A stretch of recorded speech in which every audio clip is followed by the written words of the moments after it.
Hello, dear viewers and perhaps iPod enthusiasts.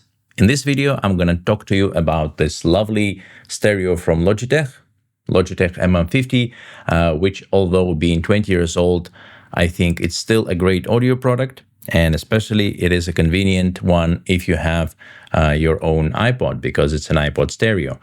I myself have 4 iPods. If you're interested in upgrading them or what capabilities are about iPod Classics, I have several videos on them. So if you're interested, again, check them out. In this video, I'm just going to talk about this stereo in detail, what works, what doesn't, how to replace the old battery in this unit, and maybe help you decide whether you want to get something like this for your own Apple Music player. So if you're interested, stick around and watch this video. Let's talk about something that everybody likes, and I'm not talking about ice cream. I'm talking about music here. My love for music started for me from a very young age. I used to listen to vinyl records, those big black discs that have recently seen a resurgence, and that you need to get a turntable, a separate player with a needle to listen to. I still remember to this day how when I would go to sleep, my dad would put discs for me, his favorite bands like Scorpions, Beatles, Dire Straits, and some other bands that I don't remember when I would go to sleep. So I would fall asleep while listening to those bands. Later, as growing up, like all kids in the 90s, I got myself a cassette player, and later on, obviously, a CD player. However, my late teens and early 20s were spent with an iPod. So iPods in general, especially the classic model, hold a very dear space in my heart. And given that very soon, in less than a month, my daughter will be born, I was thinking of preparing an iPod for her. And I chose this version. This is the iPod 5th gen. I upgraded it with a very big battery, 2000 milliamperes, and an iFlash Solo kit with one micro SD card. So I hope that she will like it. I will put some of my favorite tunes there as a memento, perhaps some children tales as well, maybe some white noise to help her sleep. Obviously, I don't want a toddler to wear headphones, so an iPod-specific stereo would be a natural answer to this problem. Back in the mid-2000s, iPod accessories were a booming market. Everyone from big brands to small-time companies wanted a slice of that iPod pie.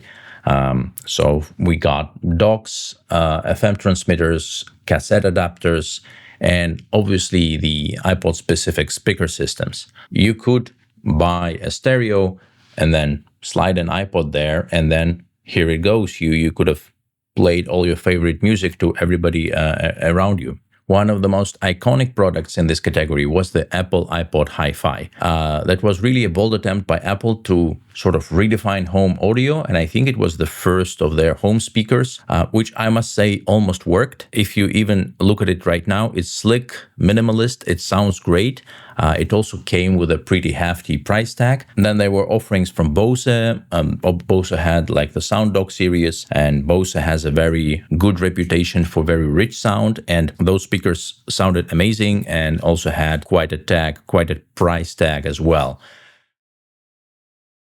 Now, this particular stereo, so Logitech MM50, is not an Apple Hi-Fi in terms of looks. Apple Hi-Fi still look very modern and unique, even many years later, and used go for about $100 still, 20 years on. However, the Logitech, it's an extremely well-made and affordable device. So this one I got for 15 euros used, and it's still in a very mint condition. It doesn't have many scruffs, and mechanically everything still works. It also comes in a nice, sleek, cool case because it's a portable stereo. And the seller even added some batteries for the remote. Speaking of which, yes, it has an IR remote, which is not very surprising for the modern viewers. I think right now we're all used to Bluetooth speakers and switch music with our phones, but that was a remote was a very necessary feature in 2005. It also comes with two aux cables, 3.5, so that if you have a 3.5 millimeter input device, like another music player, you can plug it in and then the stereo will just play the sound from that device. There are two things that show its age. First of all, the rubber control buttons on it, they solidified a bit. And although they're still fully functional, they look a bit cracked. So I probably shouldn't take the stereo to the beach anytime soon. Not that I plan to anyway, but they still work. And that is clearly the only thing that reminds me that this stereo is 20 years old. And another thing that is surprising is that battery is not replaceable. So when the speaker is connected to the electricity, then the battery would charge in, and then you can take it anywhere you want, outside and so on. As you might remember at the start of this video, I thought I would replace the battery in the stereo and illustrated, well, how despite being a not replaceable officially battery, you can still replace it, and that it would still work in the 20 years on. So I wanted to shoot some B-roll to illustrate how the stereo holds a bit of charge, then discharges and finally stops. And I tried playing it. So I put an iPod to the stereo and then I pointed my camera onto it and started playing music, hoping that it will discharge soon. So I kept on it, the stereo kept playing, and I thought, okay, I stopped my camera and I thought, if it will play for more than, let's say, 50% of the charge, and the advertised charging time is about 10 hours, so I thought if it would play for more than 5 hours, then I would consider it a success and I will not replace the battery, otherwise it would be a waste. I kept dropping in to check the stereo every few hours or so. And what do you think?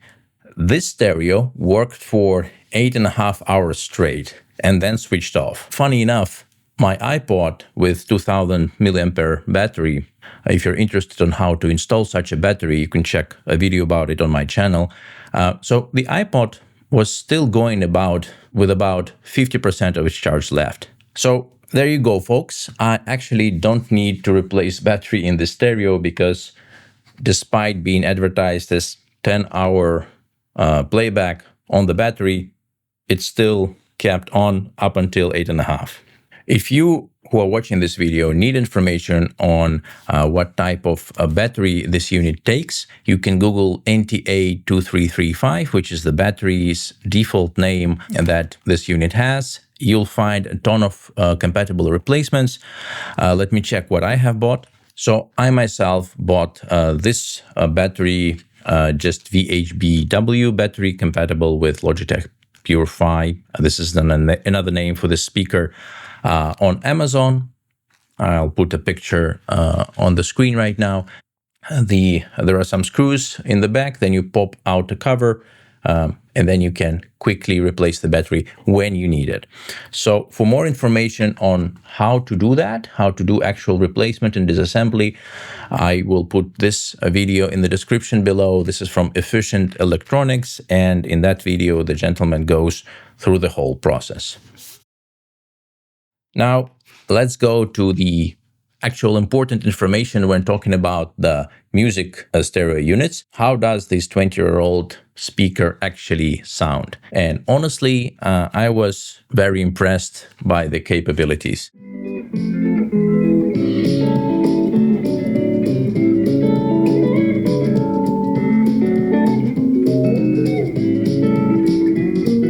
And honestly, I was very impressed by the capabilities. Despite its size, there are 4 speakers here. So there are two 2-inch drivers and 2 3-inch pressure drivers for bass enhancements. 2 drivers, treble and bass per channel, which is pretty good, especially for a portable speaker. It does have audible bass. It does have a very nice and, let's say, equal representation of the audio spectrum. In general, I just think it's great for portable speaker, especially of a speaker this size. Maybe not as surprising in 2025, but I think in 2005 that was a really good sound that it produced. So you get a full stereo sound with very solid mids, somewhat warm low end. As I said, the bass is audible.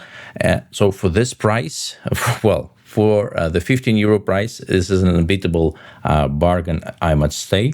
It also has what they call this button here, a 3D surround mode, which expands the stereo image slightly. So it might work for you for the ambient or acoustic music. It's not a real surround sound, so it's not like a 5.1 setup. It's more of a digital trick. So there is some signal processing that plays with the phase and timing to make the stereo image feel wider. But in practice, it can sound pretty good, especially if you're sitting dead center in front of it. It definitely holds very well for a 20-year-old two-speaker dock. And if you played for specific genres of music, like I say ambient, it sounds great. So the 3D sound feature, I would not sleep on it. It's not a gimmick, and it definitely owns its own button on the stereo.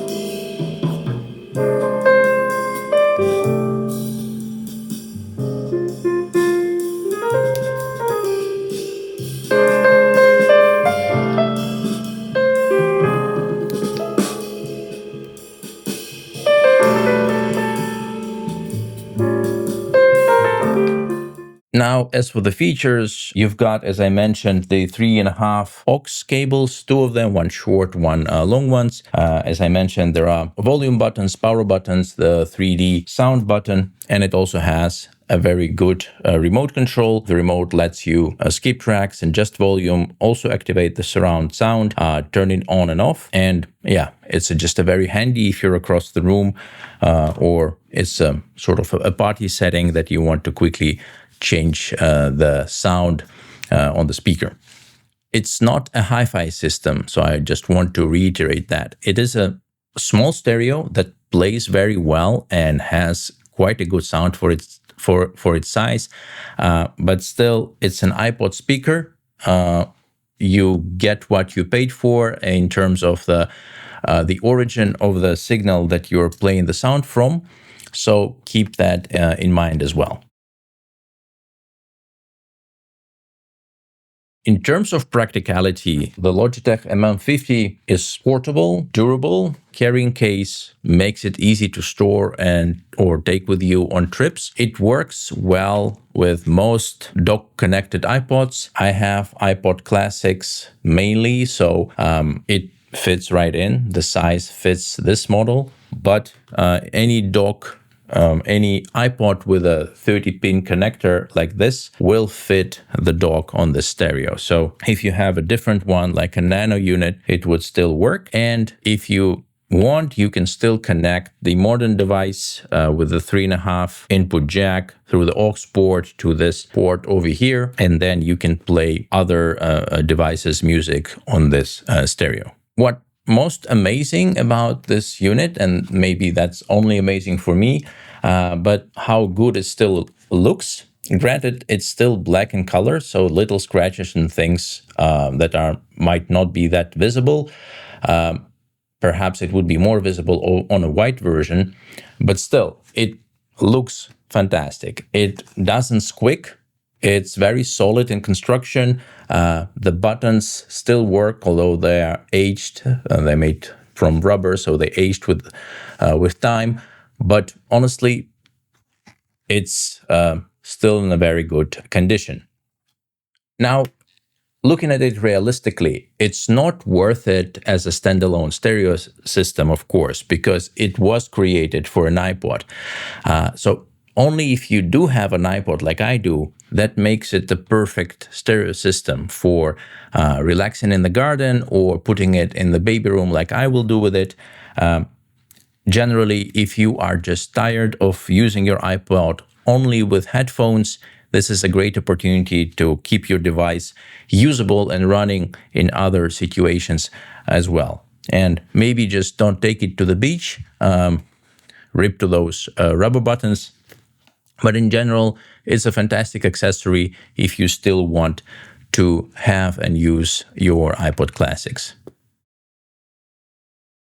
So, what can I say in the end? All in all, I think that this Logitech MM50 is a surprisingly solid stereo system for anyone who still loves and wants to use their iPods and, well, wants to use them with something else than headphones, or just wants a simple, great sounding speaker with a bit of a vintage charm. But then, of course, if you don't have an iPod, then this port will be empty here.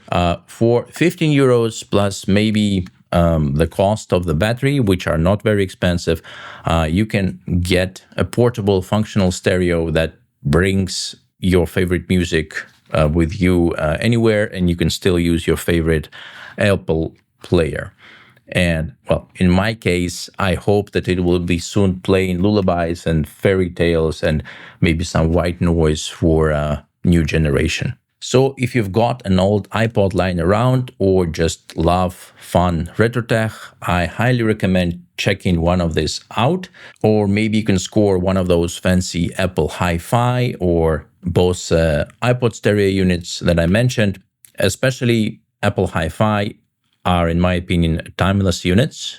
They still look great. They still sound fantastic. So if you're into them, you will not lose if you buy one of those units. Those were quite works of art, and it will also let you use and keep your iPod alive. Also, finally, if my daughter is now watching this video, I want to say that I really, really hope you enjoyed using these bits of retro audio tech.